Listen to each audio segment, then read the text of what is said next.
Où ai-je mis mon portable? Où sont mes clés et mes lunettes? Voilà des gestes quotidiens qui fait que nous sommes tout le temps en train de chercher nos objets dont nous avons besoin en permanence.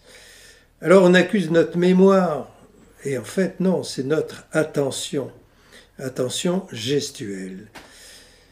Qu'est-ce qui se passe? Si on décompose, eh bien, au moment de poser, par exemple, mon portable, dans ma tête, je suis dans l'instant d'après.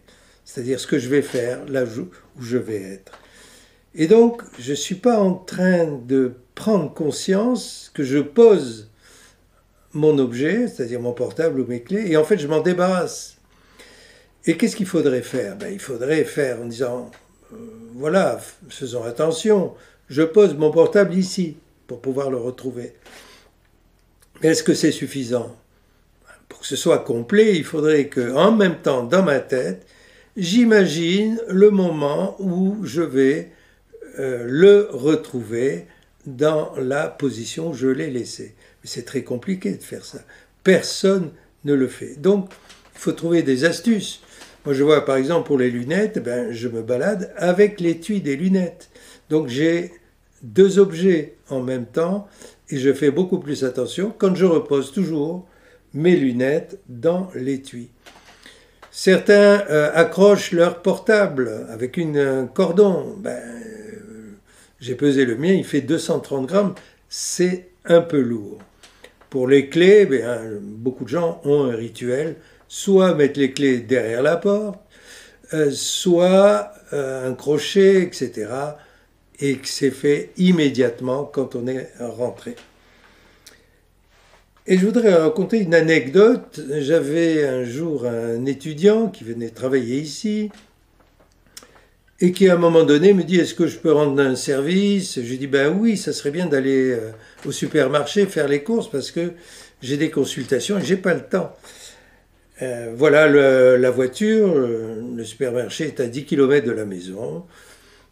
Il s'en va, il revient, et tout d'un coup, j'entends un cri.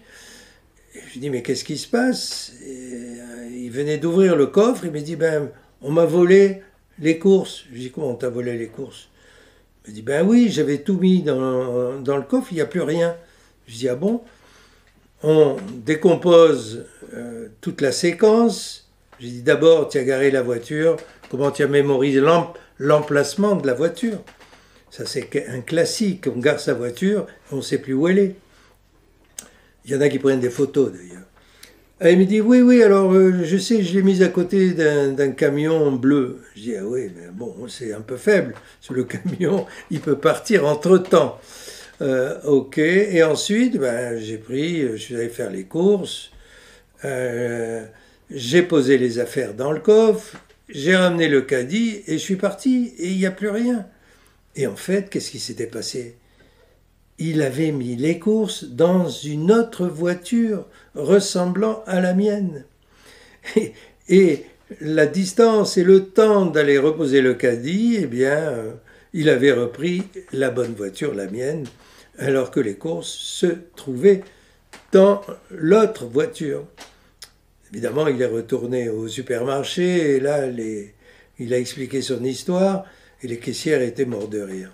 Voilà un exemple d'un défaut d'attention, d'inorganisation mentale où toutes les séquences ont été faussées par un manque de présence à l'action que l'on est en train de faire. En fait, quand on est dans l'instant d'après, on quitte le présent.